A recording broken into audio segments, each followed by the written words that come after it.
À Bamako, il est 13h. Le monde s'ouvre à vous pour une trentaine de minutes d'informations en continu. Restez avec nous.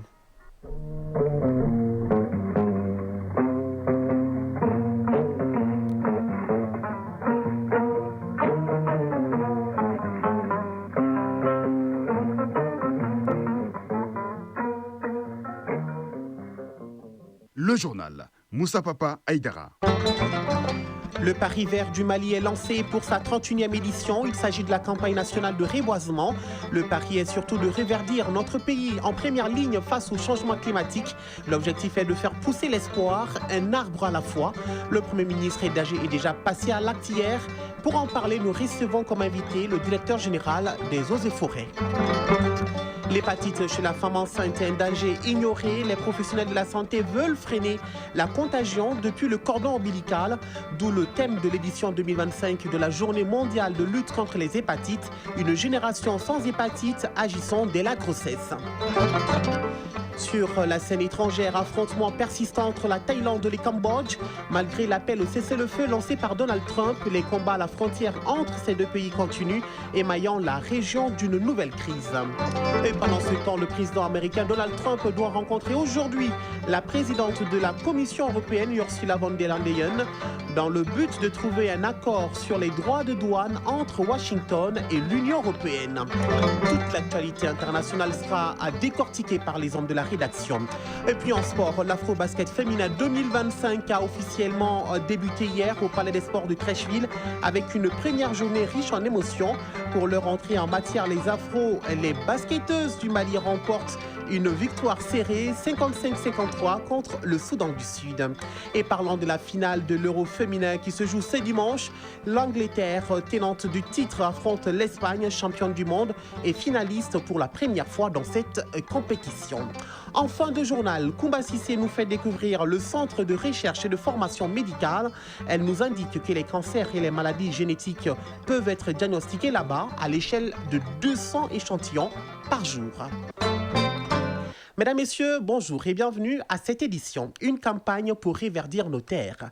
Le Premier ministre, ministre de l'Administration territoriale et de la décentralisation, le général de division Abdoulaye Maïga, a lancé hier samedi au nom du président de la transition, parrain de la 31e édition de la campagne nationale de reboisement. Il a planté le premier arbre dans le parc des Sofas à Koyambougou, dans la commune rurale de Dorodouman. Cette année, 41 387 716 plants seront produits et mis en terre, et puis 31 876 hectares de terres reboisées et près de 400 000 hectares de terres dégradées et récupérées.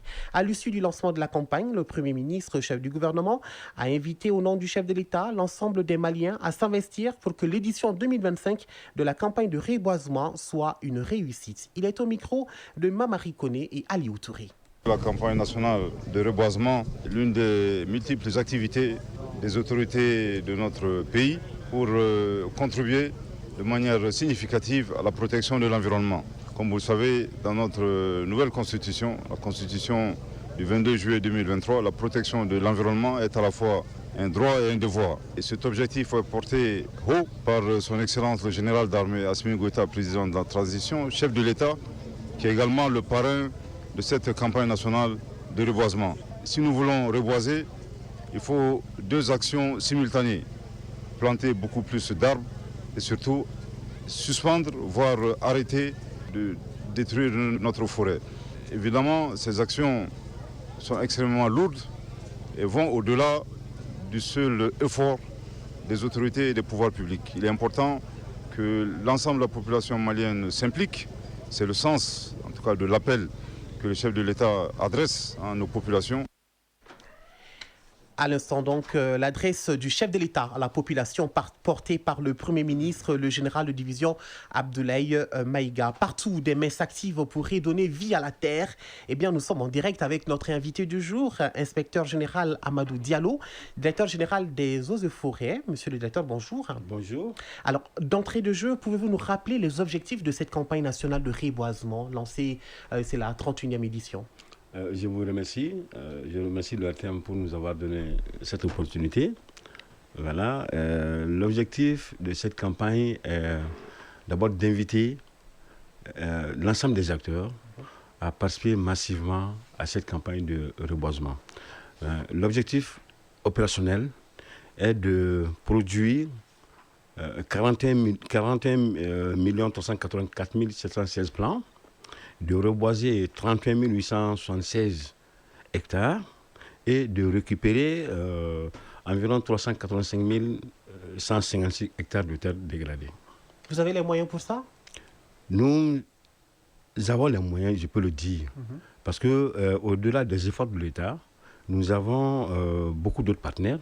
La société civile même y participe. Et nous avons notre programme, un programme de restauration des terres dégradées, rattaché au ministère de l'Environnement, de l'Assainissement et du Développement durable, qui nous a fortement appuyé avec d'autres partenaires pour la réalisation de l'ambitieux programme de restauration du parc de Sofa.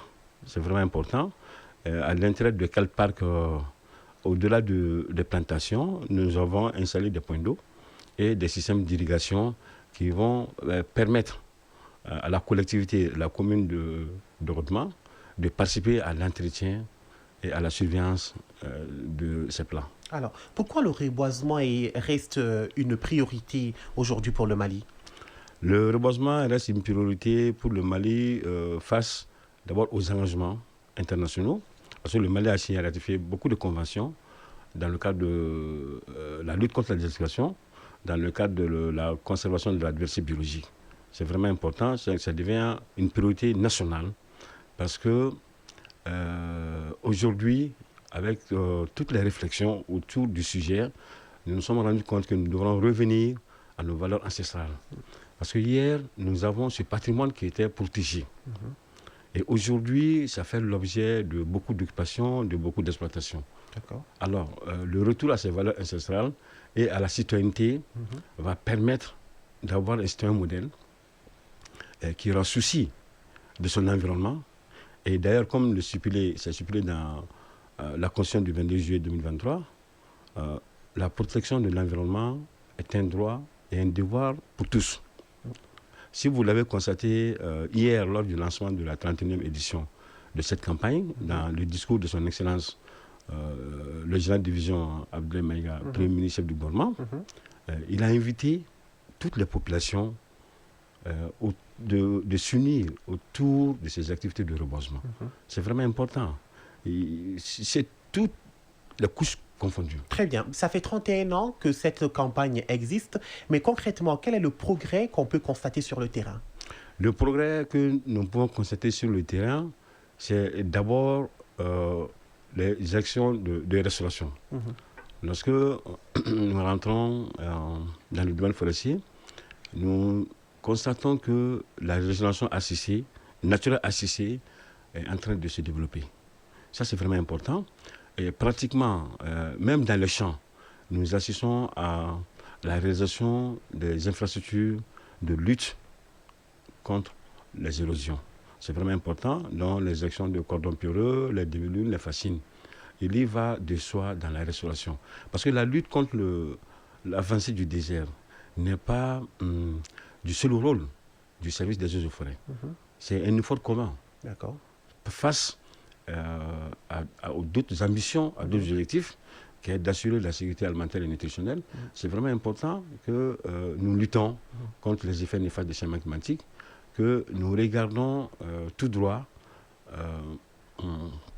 ces objectifs de production agricole, comment les concilier à la protection environnementale. C'est vraiment aujourd'hui notre objectif majeur. Et comment vous comptez impliquer la population à cette campagne nationale? Alors, au-delà d'ailleurs, le lancement de la 31e édition hier donne le point de départ pour que nos directeurs régionaux, dans l'ensemble des régions du Mali, approchent le gouverneur, organisent les mêmes activités, invitent tous les acteurs à passer massivement à ces plantations d'arbres. C'est vraiment important. Et nous avons notre nouvelle ordonnance, la 2025-017, qui modifie la loi 10-028 du 10 juillet 2010, déterminant les principes de gestion du domaine forestier national. Dans ça, nous avons pour mission même de recenser les sites sacrés. Les bois sacrés qui existent. Les cimetières, aujourd'hui, tombent dans le domaine forestier. D'accord. C'est vraiment important. Il faut les protéger. Ok. Il faut protéger ces infrastructures. Donc, avec l'évaluation de tous ces efforts de reboisement et de restauration des terres dégradées, nous allons faire une évaluation pour déterminer avec certitude le taux de couverture forestière au Mali, qui, face aux engagements, doit être de 30% d'ici l'an 2020-30. Alors, monsieur le directeur, une chose, c'est de planter les plants et l'autre chose, c'est aussi l'entretien. Comment se passe le suivi à votre niveau? Alors, le suivi, d'abord, au niveau de la Direction générale des eaux et forêts, ça, c'est des missions de suivi qui sont organisées, mais cela ne suffit pas. Le Premier ministre, il a dit, l'essentiel n'est pas de planter, c'est d'entretenir. Exactement. Et nous conseillons, nous veillons sur ça, que toutes ces actions de reboisement soient sécurisées contre la disparition des animaux. C'est vraiment important. Par exemple, dans le parc des Soufas, tous les aménagements que nous allons faire, il faut que ce soit sécurisé. Si ce n'est pas sécurisé, ça n'a pas de sens. C'est important. Au niveau des communautés, des partenaires, nous conseillons des plantations d'espèces utilitaires. Utilitaires parce qu'aujourd'hui, il y a beaucoup de Maliens qui ont les moyens, qui sont dans des sociétés, qui souhaiteraient s'investir dans les transformations de nos produits locaux. C'est vraiment important. Et pour la circonstance, nous sommes même avec des partenaires qui sont disposés à faire 100 000 hectares de plantation. Okay. C'est vraiment important pour que, dorénavant, le Malien puisse avoir des jus de zaban, de pain de singe et d'autres produits forestiers non ligneux, et même du beurre de qualité. Ah oui. Oui, à moindre coût. C'est pourquoi nous avons pris des mesures, d'abord pour interdire l'exploitation des amandes brutes de qualité. Okay. C'est vraiment important. Et nous donnons la priorité aux unités de transformation locales. Parce qu'il faut aller vers ça. Très bien. Et aujourd'hui, le zaban est exporté vers le Sénégal, un pays voisin. Mais s'il y a des Maliens qui sont prêts à créer ces unités de transformation, c'est le moment de les encourager. Il faut les encourager. Mais pour aller vers la transformation, il faut d'abord la production primaire. Exactement. Et cette production primaire passe forcément par des plantations sécurisées. Et vous pensez que nous avons une bonne couverture végétale? Pour le moment, on ne peut pas dire une bonne couverture végétale parce que il y a les engagements internationaux qui sont là. Mais en date, ça va, on peut dire ça va. Ça va. Dans l'ensemble. Mais avec toutes ces évaluations futures que nous allons faire par rapport au recensement des espaces verts, des bois sacrés et même des cimetières végétalisés, je pense que le taux va augmenter. D'accord. Dernière question. Quel message à l'endroit des citoyens maliens qui hésitent encore à participer à cette campagne nationale de reboisement? Le message est que nous invitons tout le peuple malien, hommes et femmes, jeunes et vieux, à tous les niveaux, à participer à cette campagne. Parce qu'aujourd'hui, si chaque Malien plantait un arbre, on aurait au moins 22 millions d'arbres qu'on aurait plantés. C'est ambitieux et puis c'est bel et bien réalisable. Parce que si dans la citoyenneté, le citoyen modèle, chacun de nous plantait dans sa maison, devant sa maison, je pense qu'on aurait gagné en temps. Et mieux, dans tous les grands projets routiers aujourd'hui, nous avons développé avec le ministère des Transports et des Infrastructures une stratégie de reboisement. Ça veut dire que ça prend cela en compte. Et dans le cadre du transport de la haute tension de l'électricité, les sociétés organismes en charge ont toujours prévu le reboisement compensatoire. Parce que c'est ce qu'il faut. Et les nouvelles dispositions de l'ordonnance dont j'ai fait allusion le prévoient. Aujourd'hui, même un agriculteur, s'il veut défricher 2 hectares ou 1 hectare, il est obligé de planter. Parce que dans le temps, nous avons des parcs à qualité qui ont tendance à disparaître. Mais il faut revenir à ça. Il faut qu'on les crée. Les transformer pour avoir de la valeur ajoutée et pour créer des emplois verts. C'est important. Et sur l'instruction du ministre de l'Environnement, de l'Assainissement et du Développement durable, La direction générale des eaux et forêts est dans la réflexion d'élaborer un programme que nous allons appeler Initiative Bamako Vert. Parce qu'on veut reverdir Bamako. Et cela n'est pas réalisable sans l'implication de toute la population de Bamako. Et lorsque nous aurons réussi ce pari, peut-être qu'on va l'extrapoler à l'ensemble des régions et à l'intérieur du district, les collectivités, les scolaires. Il faut que tout le monde y participe. Très bien. C'est vraiment important. Donc nous invitons tout le peuple malien à s'associer à nous pour pouvoir reverdir ce pays, pour pouvoir lutter efficacement contre les effets néfastes des changements climatiques et la désertification.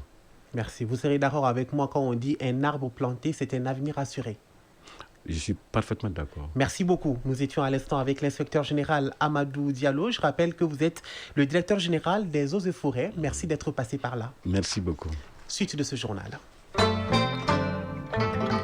Demain, lundi 28 juillet, est célébrée la journée mondiale de lutte contre les hépatites. C'est dans ce cadre que la cellule sectorielle de lutte contre le VIH-Sida, la tuberculose et les hépatites virales, en collaboration avec l'Organisation mondiale de la santé OMS, a animé une conférence de presse sur les hépatites virales. L'initiative vise à informer et sensibiliser le public contre cette pathologie qui touche beaucoup de personnes au Mali. Le thème retenu est « Une génération sans hépatite agissant dès la grossesse ». Mariam Koulibaly. Avec une prévalence de l'hépatite B estimée à environ 12%, soit 2 500 000 personnes infectées, et 1,3% pour l'hépatite C, soit 300 000 personnes infectées, les hépatites virales demeurent au Mali un véritable problème de santé publique.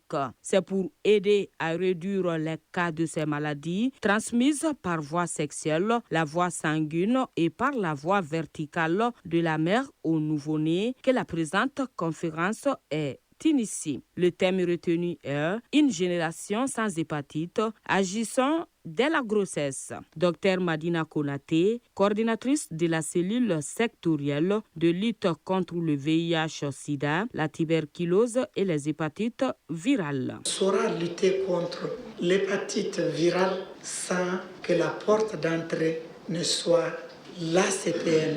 Donc la maternité, la prévention de la transmission mère-enfant et surtout dans l'intégration des services pour la triple élimination. Provoquée par 5 virus distincts A, B, C, D et G, l'hépatite virale est une inflammation du foie dont les plus sévères sont le B et le C. Une maladie qui nécessite un dépistage précoce. Professeur Moussa Diko, conférencier. L'hépatite virale C peut se guérir complètement en 3 mois de traitement et le problème est réglé. Mais l'hépatite virale B, c'est un traitement à long terme, c'est un traitement qui peut être même à vie. Donc, dire qu'il y a la guérison pour l'hépatite C, mais aussi la guérison fonctionnelle pour l'hépatite B, mais c'est un traitement qui va rester à vie. Pourquoi le problème peut durer? Parce que quand le virus rentre dans l'organisme, il va intégrer le génome de son hôte, qui est l'humain, et c'est ce qui va rendre difficile l'accès aux médicaments. Célébrée chaque 28 juillet, la journée mondiale de lutte contre les hépatites offre l'occasion de faire l'état des lieux de cette maladie et surtout de conjuguer les efforts en vue de stopper sa transmission. 13h17, on fait un tour rapide sur la scène étrangère. D'abord au Sénégal, mais avant, bonjour Brahma Traoré. Bonjour Moussa Papa Aïdara. Alors, la circulation nocturne des 2 roues interdite dans le département de Bakel, nous sommes au Sénégal. Tout à fait. Depuis le 24 juillet dernier, les conducteurs de motocyclistes et cyclomoteurs n'ont plus le droit de circuler entre minuit et 6 heures du matin dans tous les départements de Bakel, à l'est du pays, à la frontière malienne, selon un arrêté préfectoral.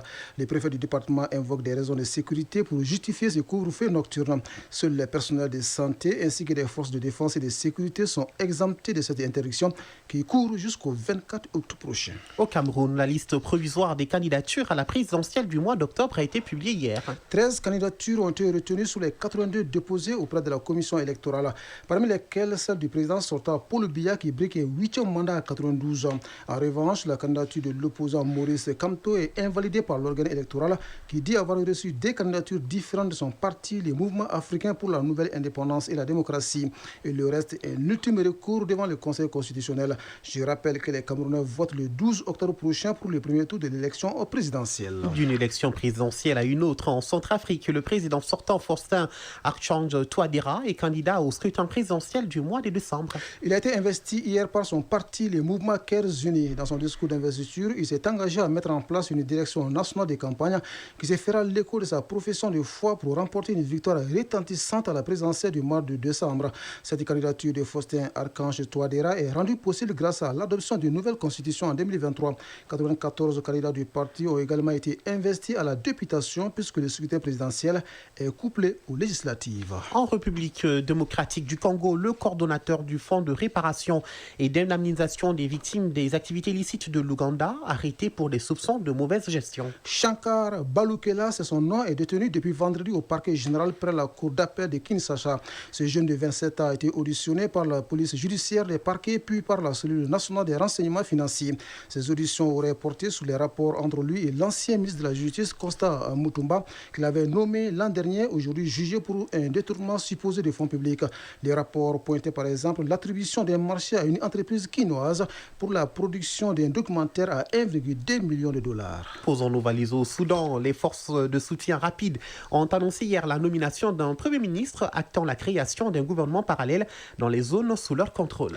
À la tête de ce gouvernement placé sous le signe de la paix et de l'unité, Mohamed Hassan Al-Taïchi, il est ex-membre du Conseil souverain de transition entre 2019 et 2021. Cette initiative fait suite à une charte politique conclue en février à Nairobi au Kenya entre les FCR et FSR et plusieurs groupes armés et civils alliés. En plus du chef du gouvernement, un conseil présidentiel de 15 membres est mis en place et présidé par le général Mohamed Hamdan Daglo lui-même.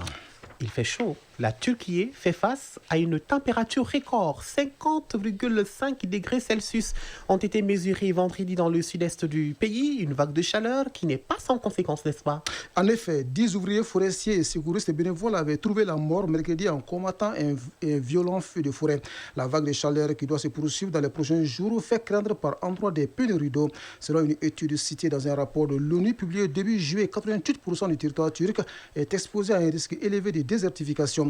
La Grèce voisine est soumise à la même vague de chaleur et également victime de nombreux incendies. Alors en Russie, c'est une grande parade navale annulée pour des raisons de sécurité. C'est ce qu'a indiqué le porte-parole du Kremlin, Dmitry Peskov. Cette parade navale devrait avoir lieu ce dimanche et célèbre la flotte russe. Elle a été donc annulée pour des raisons de sécurité primordiales selon les autorités russes. Ce défilé est organisé depuis 2017 à Saint-Pétersbourg, au nord-ouest du pays, avec des navires et des sous-marins étalant la puissance navale russe. Nous restons en Russie où une loi sanctionne désormais les recherches de contenu jugés extrémistes. C'est le Conseil de la Fédération russe, la Chambre haute du Parlement, qui a approuvé vendredi cette loi qui punit les recherches en ligne de contenu officiellement qualifiés d'extrémistes. Les textes prévoient une amende pouvant aller jusqu'à environ $64, soit près de 40 000 francs CFA, pour toute personne accédant délibérément à de telles informations. Les autorités assurent que les internautes ordinaires ne seront pas concernés. Seuls ceux qui consultent intentionnellement et de manière répétée des contenus interdits seraient visés. La loi doit être promulguée par le président Vladimir Poutine.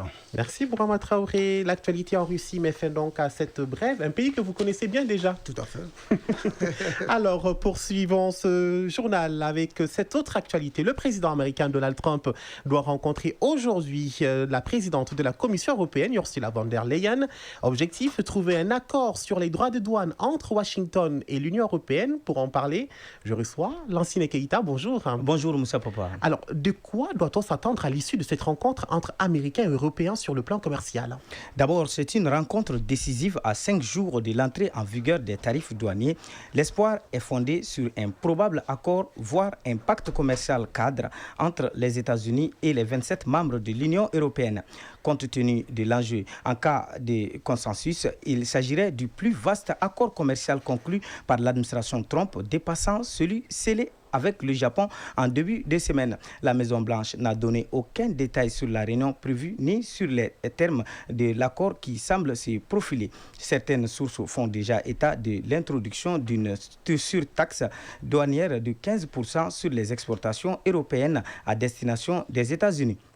Bruxelles aussi prépare son arsenal de contre-mesures. Une nouvelle liste de produits américains susceptibles d'être taxés a été adoptée jeudi dernier. L'Union européenne envisage également des sanctions ciblées contre les géants américains de la tech. Ces mesures pourraient entrer en vigueur dès le 7 août. Mais c'est la prudence face à l'imprévisible Trump qui aura les derniers mots. Dans ces négociations commerciales avec l'Union européenne, le président américain estime être en position de force. La rencontre abordera aussi une vingtaine de points de désaccord entre Américains et Européens, comme le gel de l'accès au marché public européen ou bloquer certains investissements appelés instruments anti-coercition et les dossiers de l'immigration fortement critiqués par Donald Trump dès son arrivée sur le sol européen. Moussa Papa. Merci beaucoup, Lansana Keïta, pour toutes ces explications. Autre actualité, affrontement persistant entre la Thaïlande et le Cambodge.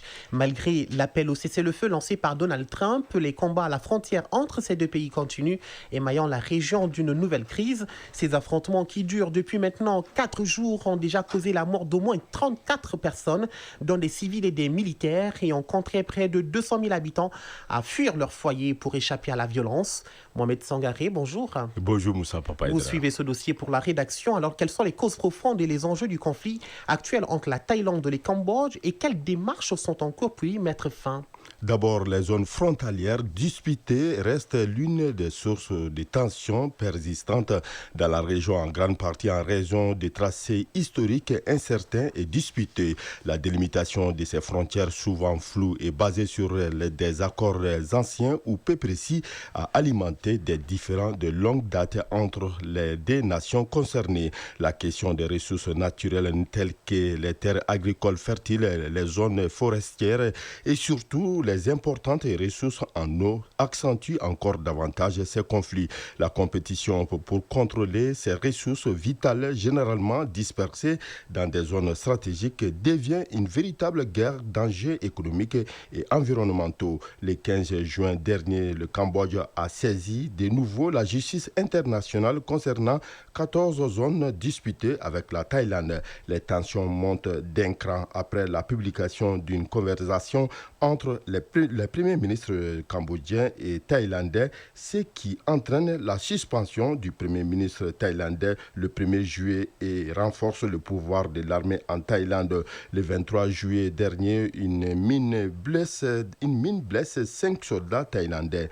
La Thaïlande rappelle son ambassadeur et expulse l'ambassadeur cambodgien. Le lendemain, le conflit s'aggrave et les armes sont utilisées. Pour tenter de freiner cette crise, plusieurs démarches sont en cours. Après l'intervention de Donald Trump et la déclaration de volonté de Cambodge de dialogue des deux pays, des négociations ont été initiées pour établir un cessez-le-feu durable. Le Cambodge et la Thaïlande ont exprimé leur volonté de négocier sous l'égide de la communauté internationale, notamment avec l'appui de l'ONU, malgré la reprise des combats aujourd'hui. Le premier ministre thaïlandais par intérim rencontrera le premier ministre cambodgien demain lundi en Malaisie. La réunion aura lieu à Kuala Lumpur et vise à rétablir la paix entre les deux pays. La Malaisie, il faut savoir que la Malaisie assure actuellement la présidence tournante de l'Association des Nations d'Asie du Sud-Est,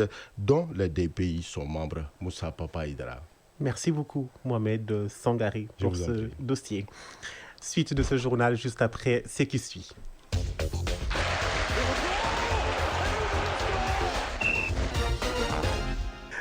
En football, le Maroc a été renversé hier samedi en finale de la CAN féminine 2024 par le Nigeria, 2-3 sur la pelouse du stade olympique de Rabat. Les Lions de l'Atlas sont menés 2-0 avant d'être renversés en fin de match.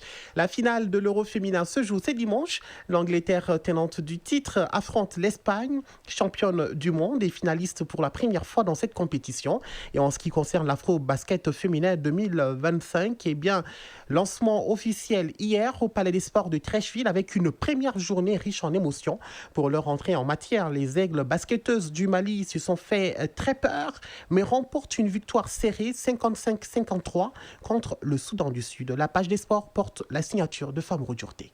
Afrobasket féminin Abidjan 2025, le Mali a bien commencé le match ce samedi et a remporté le premier quart-temps de la partie. Une victoire 19-15 qui a lancé les hostilités. Derrière, le Soudan du Sud a répondu présent dans le deuxième quart-temps. Il a comblé ses 4 points d'écart avec une victoire 15-11, ce qui donne un score global de 30-30 à la pause. Lors du troisième quart-temps, le Mali a repris les devants. Les Maliennes ont à ce niveau décroché la meilleure victoire de la soirée au bout d'un score de 16-11. Au final, tout s'est joué dans le dernier quart-temps. Le Soudan a mis les bouchées doubles et a remporté le dernier acte 12-9, mais insuffisant pour éviter la défaite 55-53. Le Mali, demi-finaliste de la dernière édition, remporte ainsi son premier match dans cet Afrobasket féminin 2025. Les aigles basketteuses du Mali feront leur deuxième sortie demain lundi contre le Cameroun à 21h GMT. D'ici là, le programme prévoit ce dimanche Guinée-Ouganda, Égypte-Angola, Rwanda-Mozambique et Soudan du Sud-Cameroun. Concernant les autres rencontres d'hier, le Sénégal a démarré en force. Les Lions ont livré une démonstration face à la Guinée,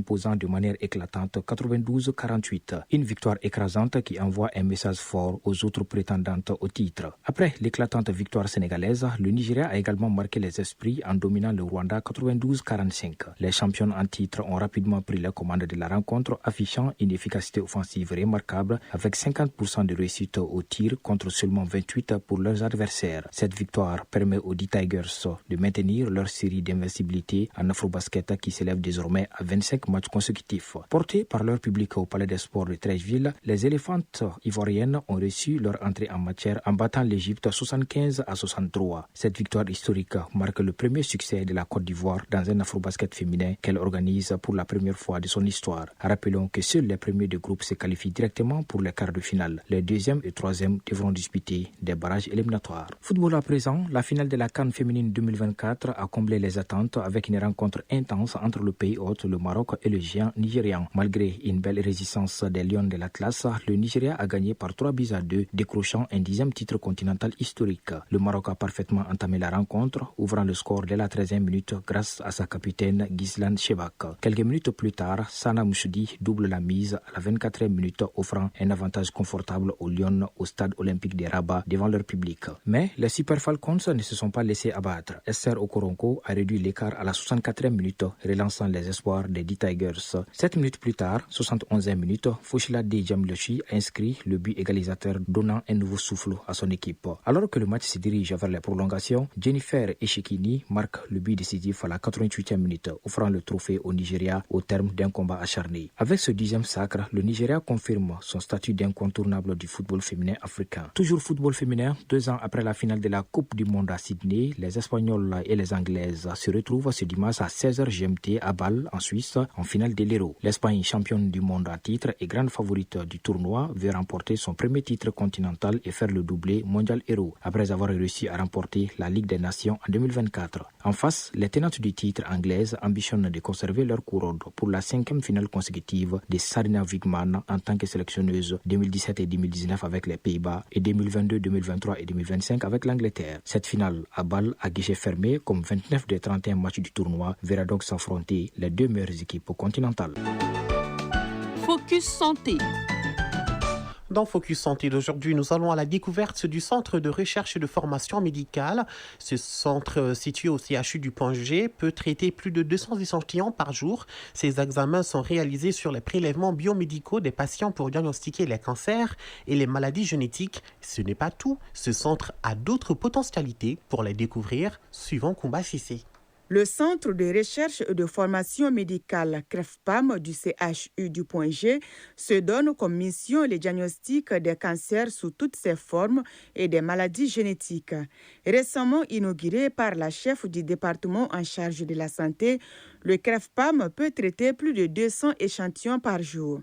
Cheikh Traoré, directeur du Centre de recherche et de formation médicale. On travaille présentement sur la tuberculose et les cancers des poumons, sur l'Helicobacter pylori et le cancer de l'estomac. On cherche aussi des gènes qui peuvent donner le cancer de la prostate et le cancer de la vessie. Il y a des maladies rares aussi. On peut citer par exemple les malformations génétiques telles que la trisomie 21, telles que aussi certaines maladies musculaires. Pour le diagnostic des pathologies, plusieurs laboratoires sont fonctionnels comme le labo génétique et la biologie moléculaire. Oumar Kassogué, responsable de l'unité de génétique et de biologie moléculaire. Nos activités de recherche sont plus focalisées sur la recherche des modifications génétiques, leur rôle dans l'apparition et la progression des maladies qualifiées complexes, voire chroniques, telles que les cancers. La machine à PCR, par exemple, ça peut prendre jusqu'à 96 échantillons. Ça prend 1h30 minutes en moyenne. Détecter l'auteur d'un crime ou d'un viol ou confirmer la paternité d'un enfant, ce sont là quelques activités qui seront réalisées à l'unité de médecine légale moléculaire. Modibo Diallo, maître assistant en génétique. Nous sommes en train de mettre en place l'empreinte génétique, donc qui est connue du grand public sous le nom des tests d'ADN. Donc c'est une technique qui consiste à identifier un individu à travers son profil moléculaire avec une très grande précision. Donc c'est comme une sorte de carte d'identité génétique. Donc avec ça, on pourra éclairer la justice sur toutes les affaires des crimes ou des viols. Aussi, l'armée pour l'identification des victimes. Aussi, il y a un aspect important, ça c'est de confirmer ou non une paternité. Si les maladies sont détectées, la seconde étape consiste à trouver des médicaments. Le laboratoire de pharmacologie du CREFPAM évolue dans ce sens en faisant le dosage des produits. Mohamed Touré, assistant en pharmacologie au CREFPAM. Nous faisons principalement le dosage plasmatique des médicaments, notamment les médicaments contre le VIH, qu'on appelle communément les antirétroviraux, les antipaludiques, les anticancéreux, les médicaments contre l'épilepsie.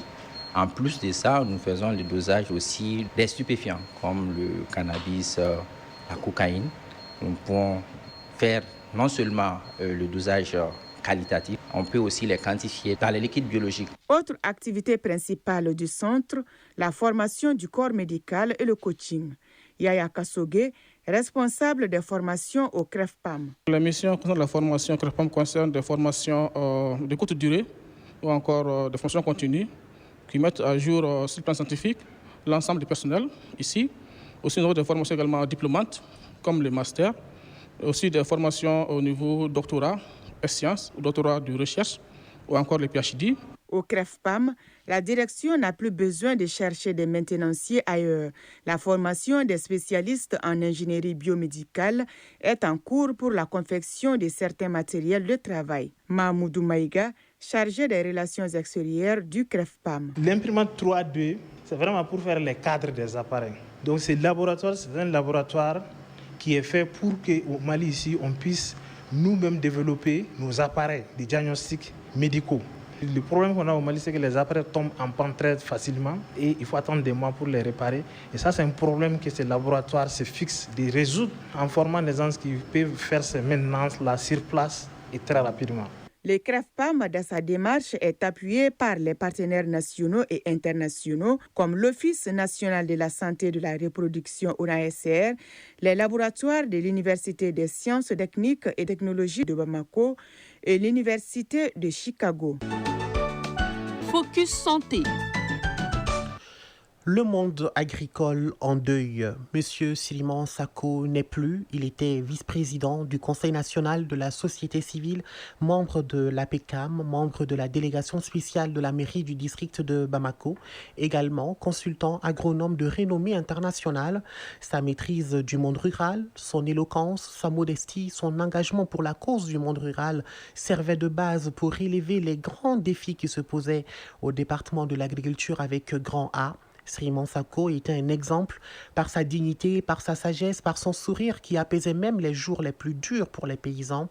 Sans d'abat ni tracteur, les paysans se retrouvaient en lui à travers ses messages de paix et de cohésion sociale. Siliman Sako n'était pas seulement un homme, c'était une présence, le grand maître de cérémonies les plus marquantes dans l'histoire du Mali. C'est celui-là qui en savait placer une devant les autorités du pays, quand il le faut, où il le faut et dans la langue la plus appropriée. Quitte de sa générosité et de sa gentillesse à accompagner les jeunes dans leurs projets agricoles. Grand ami de la presse malienne et de l'ERTM en particulier, il aura été sur tous les grands plateaux d'émissions pour parler des sujets intéressants, la vie de la nation. Siriman Sako, c'était une lumière et aujourd'hui cette lumière s'est éteinte ici, mais elle continuera de briller en nous à travers tout ce qu'il nous a appris et tout ce qu'il nous a laissé. Le désormais feu Siriman Sako sera accompagné à sa dernière demeure tout à l'heure, à 16h. Les cérémonies funéraires se tiendront à Boulibana, à côté du siège de l'AMPPF. Dors en paix, tonton Siriman, comme j'aimais te l'appeler, le Mali ne t'oubliera jamais. Fin de ce journal présenté par Moussa Papa Aïdara, mise en onde Bintou Traoré, mise en ligne Mohamed Koulibaly, réalisation Lansine Keïta, coordination Bourama Traoré. Merci à tous pour votre attention, restez sur le RTM, mais n'oubliez surtout pas, gardez le sourire quoi qu'il arrive. Belle journée à tous.